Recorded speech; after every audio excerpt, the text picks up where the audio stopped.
A Batalha de Stalingrado é lembrada como um dos confrontos mais brutais e decisivos de toda a Segunda Guerra Mundial. Ruas se transformaram em trincheiras, prédios viraram fortalezas improvisadas e cada esquina era disputada com vidas humanas. Dentro desse cenário apocalíptico, um episódio em especial se traduz como símbolo de resistência, coragem e obstinação: a defesa da Casa Pavlov. Um prédio comum, de 4 andares, que se tornaria lenda. Um punhado de homens que enfrentou, por quase 2 meses, o poder do exército mais temido do mundo. E um nome que atravessou gerações: Yakov Pavlov. Mas para entender a grandeza dessa defesa, precisamos voltar ao início de 1942. A Alemanha de Hitler avançava como uma máquina imparável rumo ao sul da URSS. Divisões Panzer atravessavam estepes, conquistando cidades e empurrando os soviéticos para o Volga. O objetivo era claro: tomar Stalingrado, destruir sua indústria, cortar o rio e capturar a cidade que carregava o nome de Stalin. Hitler acreditava que a queda de Stalingrado quebraria o espírito soviético. O que ele não imaginava era que a cidade se tornaria o túmulo de seu exército. As ruas de Stalingrado eram um labirinto de ruínas fumegantes. Cada prédio destruído se transformava em uma fortaleza natural. E entre esses prédios, havia um, aparentemente insignificante, localizado na Praça 9 de Janeiro. Um bloco residencial comum, com janelas quebradas, escadas estreitas e paredes rachadas. Mas a posição dele era estratégica. Ficava exatamente diante de uma planície aberta, por onde os alemães tentavam avançar para alcançar o Volga. Quem controlasse aquele prédio controlava também o acesso à margem do rio. Foi assim que a história da Casa Pavlov começou.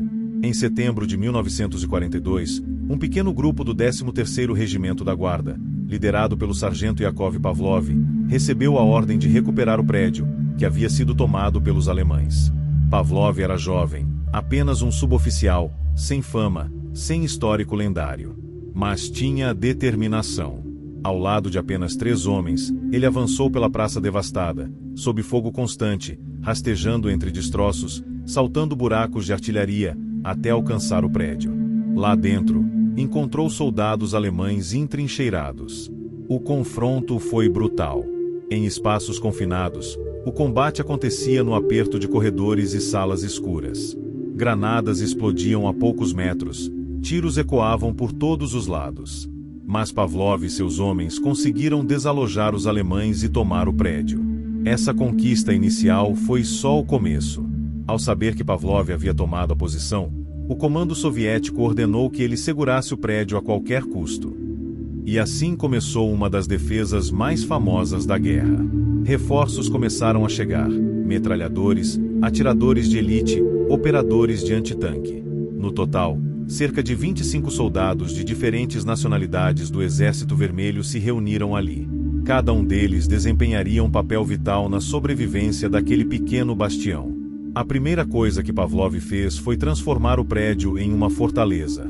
Portas foram barradas com móveis, janelas foram fechadas com tijolos, aberturas foram reforçadas com sacos de areia. Eles criaram fendas estreitas pelas quais podiam observar e atirar sem exposição. Instalaram metralhadoras em todos os andares, cuidando para que cada setor da praça pudesse ser coberto por fogo cruzado.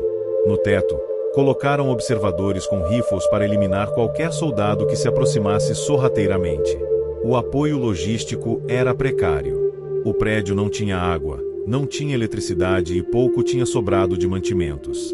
Mas os soviéticos cavaram uma vala profunda até o porão do prédio e, através dela, conseguiram criar uma rota de comunicação com as linhas de trás, permitindo que suprimentos e reforços chegassem durante a noite. Era uma verdadeira linha de vida subterrânea. Quando os alemães perceberam a importância daquele prédio, lançaram ataques incessantes. Tanques avançavam pela praça, apenas para serem recebidos por tiros precisos de rifles antitanque posicionados nas janelas. Muitas vezes, os tanques atiravam diretamente contra as paredes da casa, abrindo buracos enormes e lançando tijolos e poeira sobre os defensores. Mas a estrutura resistia. Cada buraco aberto era imediatamente fechado com entulho e móveis. A artilharia alemã bombardeou o prédio repetidas vezes. Aviões Tuka mergulhavam sobre a praça, soltando bombas que tremiam os alicerces. Pavlov relataria depois que o prédio parecia tremer como se estivesse vivo, gemendo a cada impacto. Mas mesmo parcialmente destruído, a casa permanecia de pé, e os soviéticos continuavam lá dentro, como sombras entre os destroços. Os combates eram tão intensos que um oficial soviético mais tarde afirmou: para capturar a Casa Pavlov, os alemães perderam mais homens do que na tomada de Paris inteira. Essa frase se tornou famosa, não importa se totalmente precisa, porque representa o absurdo nível de defesa encontrado ali. A rotina na Casa Pavlov era um pesadelo permanente. Os soldados dormiam apenas alguns minutos por dia, em turnos improvisados. Comiam o que conseguiam, geralmente pão duro, conservas e água trazida pelo túnel. O frio cortava a pele.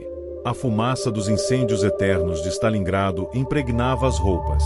E, a cada dia, mais ataques vinham. Mas Pavlov mantinha a disciplina. Ele distribuía posições, reorganizava metralhadoras, contava munição e mantinha os homens focados. Todos sabiam que, se abandonassem aquele prédio, os alemães alcançariam facilmente o Volga, e o exército soviético seria partido ao meio. A precisão da defesa era tão eficiente que, muitas vezes, os alemães desistiam de avançar frontalmente e tentavam cercar o prédio. Mas os soviéticos haviam bloqueado cada possível rota interna. Eles conheciam cada centímetro daquela construção como se fosse uma extensão de seus corpos. Cada buraco nas paredes, cada coluna quebrada, cada corredor destruído servia como ponto de tiro ou abrigo. Era uma guerra de centímetros. Entre os soldados que defenderam a Casa Pavlov, havia personagens únicos. Havia georgianos, russos, ucranianos, bielorrussos, cada um com uma história própria. Mas, unidos ali, formavam um pequeno símbolo da diversidade do Exército Vermelho. Alguns eram especialistas em metralhadoras, outros exímios atiradores de elite. Um dos defensores, o cabo Ivan Regelson, ficou famoso por destruir vários tanques com tiros de rifle anticarro prestados sobre alvos que avançavam pela praça. O som de sua arma se tornou parte integrante da paisagem da batalha. Dia após dia, semana após semana, a Casa Pavlov resistia como se fosse um monumento indestrutível. Os alemães tentaram incendiar o prédio. Tentaram explodi-lo. Tentaram invadir pelos escombros. Tentaram ataques noturnos. Tentaram ataques simultâneos com tanques e infantaria. Nada funcionou. A cada nova tentativa, os soviéticos apareciam nas janelas como fantasmas vingativos, respondendo com fogo feroz. Mas, talvez, o episódio mais surpreendente dessa história foi o impacto psicológico que a Casa Pavlov causou. Para os alemães, aquele prédio se transformou em um tormento, um ponto de frustração infinita. Já para os soviéticos, virou símbolo de resistência inabalável. Histórias sobre a defesa circularam por toda Stalingrado, inspirando outras unidades a resistirem mesmo em condições tão desesperadoras quanto as da Casa Pavlov.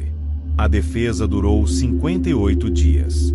Quase 2 meses de combate ininterrupto. Quando, finalmente, o Exército Vermelho iniciou a Operação Urano e cercou o 6º Exército Alemão, o destino de Stalingrado começou a mudar. A pressão sobre a Casa Pavlov diminuiu. Os alemães já não tinham força para novos ataques.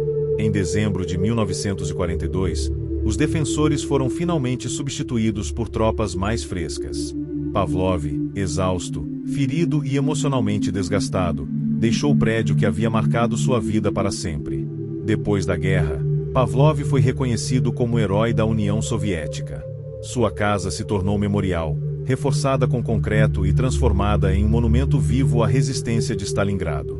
A fachada parcialmente destruída foi mantida como estava em 1942, preservando para sempre as cicatrizes da batalha.